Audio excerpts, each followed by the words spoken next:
For thousands of years, long before modern science tried to explain human behavior with charts and statistics, ancient civilizations understood something powerful about the relationship between discipline, desire, and destiny. Across cultures, from Taoist masters in China to yogis in India, from warrior monks in Japan to philosophers in Greece, there was a shared belief that sexual energy was not something to waste casually. It was viewed as life force, creative power, spiritual fuel. Semen was not merely a biological fluid. It was considered condensed vitality, the physical expression of potential. To preserve it was to preserve strength, clarity, and purpose. To squander it was to weaken the body, scatter the mind, and dull the spirit. In ancient Taoist teachings, semen was called Jing, the essence of life. They believed it was stored energy accumulated over years, and once depleted, it was difficult to restore. Yogic traditions spoke of yojas, a refined substance created when sexual energy was conserved and transmuted into higher consciousness.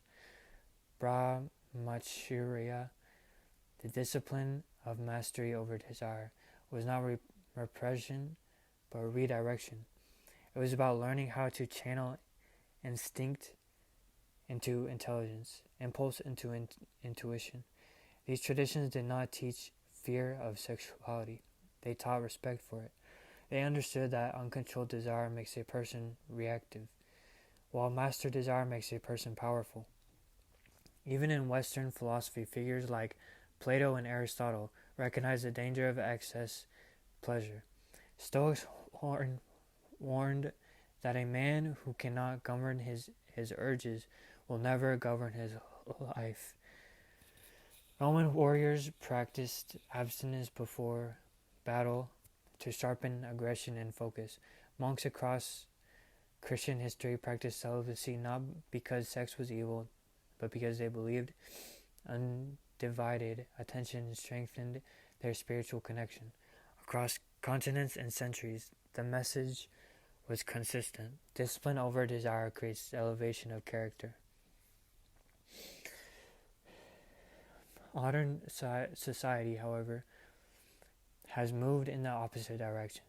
We live in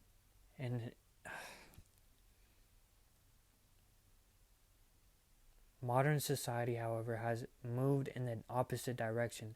We live in an age of instant gratification where every urge can be satisfied in seconds. Pornography is available 24 hours a day in infinite varieties, tailored to every fantasy. Desire no longer required effort, commitment, or risk. It requires only a screen. What once demanded courage and connection has been reduced to pixels and dopamine spikes. The human brain was never designed for this level of stimulation. We are flooding ancient wiring with artificial intensity, and the consequences are becoming impossible to ignore. Neuroscience now confirms that ancient teachers understood intuitively every time a person consumes pornography, dopamine surges through their brain's reward system. Dopamine is the chemical of motivation and anticipation. It is what drives us to pursue goals, build skills, and seek meaning. But when dopamine is overstimulated through artificial pleasure, the brain adapts. It becomes desensitized. What once felt exciting becomes boring. The user needs more extreme content, the more frequent stimulation, more novelty to feel the same effect. This is the same mechanism seen in drug addiction. Pornography is not harmless entertainment. It is a neurological hijacker. Over time, excessive consumption weakens motivation, energy declines, focus deteriorates, confidence erodes, social anxiety increases, real relationships begin to feel less rewarding than digital fantasy. Many users experience erectile dysfunction, emotional numbness, and difficulty forming deep bonds. The brain becomes trained to respond to novelty rather than intimacy. Instead of learning patience, communication, and vulnerability, the mind learns to chase stimulation instead of becoming stronger. It becomes dependent.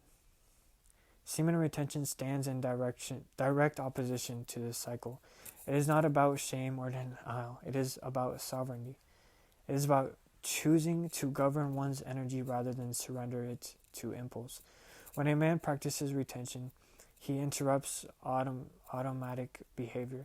He forces awareness into moments that were once unconscious. He begins to feel urges without immediately obeying them. This creates psychological strength. Every time desire is observed and mastered, the will becomes sharper. Physiologically, retention can increase testosterone stability, improve sleep, enhance recovery, and raise baseline energy. Many practitioners report high-end confidence, deeper voice, improved posture, and strong presence. These are not mystical fantasies. They are the natural results of regulated hormones, improved nervous system balance, and increased self-respect. When a man stops leaking his vitality through constant release, his body relocates resources towards growth and resilience. Mentally, retention cultivates clarity without constant dopamine crashes. The mind becomes calmer. Concentration improves, creativity increases, emotional volatility decreases. The individual becomes less reactive and more deliberate. He begins to think long term. He develops patience. He learns to sit with discomfort rather than accept it. This ability is rare in modern society and it is priceless. Spiritually, many traditions describe retention as a gateway to higher awareness. When sexual energy is not expelled, it rises through the nervous system. It fuels meditation, prayer, insight, and intuition. Whether one interprets this in religious, philosophical, or psychological terms, the result is the same: increased self-awareness and purpose. A person who controls their most powerful instinct begins to feel aligned with something greater than momentary pleasure. Pornography, by contrast, fragments the soul.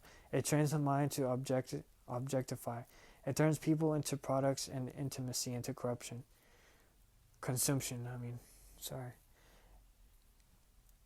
It conditions users to seek stimulation rather than connection, novelty rather than deep depth, fantasy rather than reality. Over time, this reshapes identity. The individuals begin to see themselves as weak, compulsive, divided.